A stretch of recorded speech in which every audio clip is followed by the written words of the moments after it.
তোর আইডি আজকে থেকে ব্লক, আর দেখ তোর আইডি কি করি, কি করবি, কি করবি, তোদের কি মানে তোদের দম কত দূর আছে? তোদের কি আর কোনো মানে ই আছে? কোনো দম নাই তো? ব্রাদার রৌনকের সামনে বসে তোদের যে বিদাতি, মানে তো আমি তো বিদাতের বিরুদ্ধে পোস্ট করেছিলাম, আর সেখানে তুমি কমেন্ট করেছো।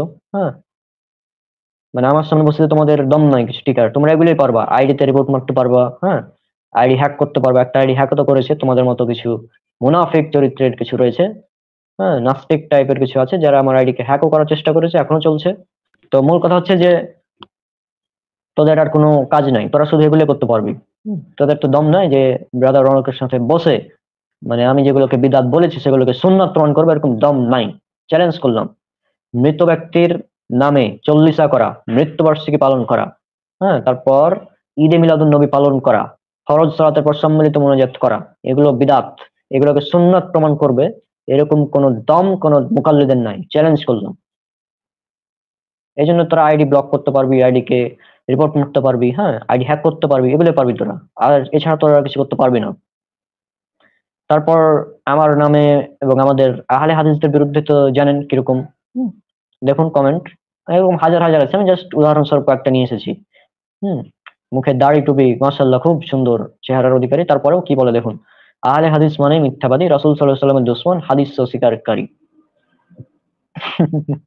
যারা হাদিস অস্বীকারী তারা বলে যে আহলে হাদিসরা হাদিসকে অনুসরণ করে, আর তোমরা বলছো আহলে হাদিস নাকি হাদিস অস্বীকারী। হাস্যকর। তারপর দেখুন, আপনারা আহলে হাদিসের লোকেরা মানুষের ইমান শেষ করতেছেন, আপনারা মানুষের ইমান শেষ করতেছেন। আচ্ছা, ওকে ব্রো, আমরা মানুষের ইমান শেষ করছি। আচ্ছা, উদাহরণস্বরূপ দেখুন, 3 নাম্বার পয়েন্ট দেখুন কি লিখছে, মনে রাখবেন আহলে হাদিসের শেষ পরিণাম নাস্তিক। আপনার কথার মধ্যে নাস্তিকতার ঘ্রাণ পেয়েছি, সুতরাং নিজেকে খুব সাবধানে থাকবেন। কাকে বলছে নাস্তিক? আরে নাস্তিকের বিরুদ্ধে আমার যতগুলো ভিডিও আছে না, নাস্তিকের বিরুদ্ধে আমার মোটামুটি প্রায় 10 থেকে 12টা অধিক ভিডিও আছে, আর একটা তো সিরিজ আছে, কোরআন এন্ড মডার্ন সায়েন্স, যেটা সম্পূর্ণ নাস্তিকদের বিরুদ্ধে তৈরি করা। তো নাস্তিকদের বিরুদ্ধে যে ভিডিও বানাই তাকে বলছে নাস্তিকের ঘ্রাণ পেয়েছি। আজীব ব্যাপার। মানে কি একটা উদাহরণ দিই, ডক্টর জাকির নায়েক স্যার, তিনি ইহুদি খ্রিস্টানদের সাথে ডিবেট করে, বিতর্ক করে, ইহুদি খ্রিস্টানকে ইসলাম ধর্মের দাওয়াত দিয়ে মানে ইসলাম কবুল করে, মানে তার মাধ্যমে ইসলাম গ্রহণ করে ইহুদি খ্রিস্টানরা। আর জাকির নায়েককে বলে ইহুদি খ্রিস্টানের দালাল। তো এই কথা হচ্ছে, বিষয়টা এরকম। আমি নাস্তিকদের বিরুদ্ধে ভিডিও বানাই, নাস্তিকদের অভিযোগের একদম অ্যান্টি ভেনম দাঁত ভাঙা জবাব দিয়ে থাকি। কোন নাস্তিকের দম নাই এই অভিযোগগুলো যেগুলো খণ্ডন করে এগুলোর জবাব দেওয়ার। তারপরে নাকি আমি নাকি নাস্তিক? বাহ, চমৎকার। মানে লামাঝাবি আহলে হাদিস করলেই নাকি নাস্তিক? এগুলো হাস্যকর। তারপর দেখুন, মানে এদের কি, এবার দেখুন, ভাই তুমি এসবের মধ্যে কেন? লামাঝাবিদের বলয় থেকে বেরিয়ে এসে সাধারণ মানুষের প্ল্যাটফর্মে আসো, তোমার মেধা আছে, সেটা সাধারণ মুসলমানের জন্য কাজে লাগাও। অযথা রাহুল ঘোষের সমর্থনে সময় নষ্ট করো না। রাহুল ঘোষ, আমি কোনো রাহুল ঘোষকে চিনি না। হ্যাঁ, তবে এটার দ্বারা উদ্দেশ্য যদি ব্রাদার রাহুল হয়ে থাকে তাহলে এটা রাহুল ভাই নামে মিথ্যাচার একদম। আপনি স্বীকার করেছেন যে তোমার মধ্যে মেধা আছে, জি। আর লা মাঝহাবি আমি তো আগে ক্লিয়ার করে দিয়েছি, আমি সাফি মাঝহাব ফলো করি, সুতরাং লা মাঝহাবি বলা আমাকে এটা একটা হাস্যকর কথা হয়ে যাবে। তারপরেও যদি লা মাঝহাবি বলতে হয়, সাফি মাঝহাব মেনেও যদি মানুষ লা মাঝহাবি হয়, তাহলে আমার আর কিছু বলার নাই। হুম, তো যাই হোক, সাধারণ মানুষের প্ল্যাটফর্ম, আমি সাধারণ মানুষের জন্য কাজ করি, আমি নাস্তিকদের অ্যান্টিভেনাম জবাব দিয়ে থাকি, নাস্তিক ইসলাম বিরোধী যারা রয়েছে তাদের সাথেই মূলত আমার কাজ ছিল, সেগুলোই করি। আর রাহুল ঘোষ নামে আমি কাউকে চিনি না। আর এটা দ্বারা যদি ব্রাদার রাহুল এর উদ্দেশ্য হয়ে থাকে তাহলে এটা রাহুল ভাই নামে মিথ্যাচার, এর জবাব কিয়ামতের দিন দিতে হবে। আর এটা দেখুন, তোকে দেখতে দাজ্জালের মতো লাগতেছে, বাহ, চমৎকার। হুম, মানে কি বলবো। তারপর দেখুন, কতগুলো সুন্দর সুন্দর তাদের হানাফি ধর্মের মানে হানাফিদের কিছু মানে কি বলবো, হানাফিদের পক্ষ থেকে কিছু উপহার মানে আমার উদ্দেশ্যে দিয়েছে।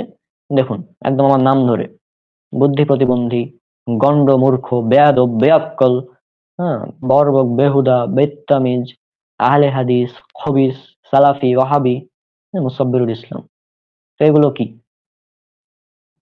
হাস্যকর। হ্যাঁ, এগুলো যতগুলো দিয়েছো না, জবাব কিয়ামতের দিন দিতে হবে। আমি কিন্তু আর কাউকে ক্ষমা করছি না, একদম। আর একটা দেখুন, এই যে আমার একটা ভিডিও ছিল, চ্যালেঞ্জ করলাম মৃত্যুবার্ষিকী 3 দিনের 40 সহ সমস্ত প্রকার মৃত ব্যক্তিকে কেন্দ্র করে যে খাবারের অনুষ্ঠানের আয়োজন করা হয়, এগুলো হচ্ছে বিদাত। তারপরে একজন কমেন্ট করে দিয়েছে সাথে সাথে কাফের, মানে এই গুলোকে বিদাত বলার কারণে আমি কাফের। তো তোমাদের জন্য এখন শুরু হচ্ছে, দাঁড়াও, ওয়েট করো। সতর্কবাণী 1, রাসূল সাল্লাল্লাহু আলাইহি ওয়াসাল্লাম বলেছেন, আর যে ব্যক্তি কোনো মুমিনের ব্যাপারে এমন মিথ্যা আরোপ রটালো অথচ তার মধ্যে সে দোষ ত্রুটি নাই, তাই যতক্ষণ পর্যন্ত সে যা রটিয়েছিল তার থেকে তওবা করে মুক্ত ও পবিত্র না হবে, ততক্ষণ পর্যন্ত আল্লাহ তাআলা তাকে জাহান্নামীদের দূষিত রক্ত ও পুঁজের মধ্যে অবস্থান করাবেন। মিসকাত হাদিস নাম্বার 3611, আবু দাউদ 3597, ইবনু মাজাহ 3377। হ্যাঁ, এটা হচ্ছে হাদিস। তো আমার বিরুদ্ধে যতগুলো তুমি অপবাদ দিয়েছো তোমরা আমাকে, আমার বিরুদ্ধে মোটামুটি কাফের, ইহুদির দালাল, খ্রিস্টানের দালাল, আর তো আরো অনেকগুলো আছে। তো যাই হোক, এগুলোর জন্য তোমরা প্রস্তুত থাকো, কিয়ামতের দিন প্রস্তুত থাকো একদম। 2, সহিহ বুখারী হাদিস নাম্বার 2449, আবু হুরায়রা রাদিয়াল্লাহু আনহু হতে বর্ণিত, তিনি বলেন রাসূলুল্লাহ সাল্লাল্লাহু আলাইহি সাল্লাম বলেছেন, যে ব্যক্তি তার ভাইয়ের সম্মানহানি বা অন্য কোনো বিষয়ে জুলুমের জন্য দায়ী থাকে, সে যেন আজই তার কাছে মাফ করিয়ে নেই, সেদিন আসার পূর্বে যেদিন তার কোনো দিনার বা দিরহাম থাকবে না। সেদিন তার কোনো সৎকর্ম না থাকলে তার জুলুমের পরিমাণ তা তার নিকট হতে নেওয়া হবে, আর তার কোনো সৎকর্ম না থাকলে তার প্রতিপক্ষের পাপ হতে নিয়ে তার উপর চাপিয়ে দেওয়া হবে। সুতরাং প্রস্তুত থাকো কিয়ামতের দিন।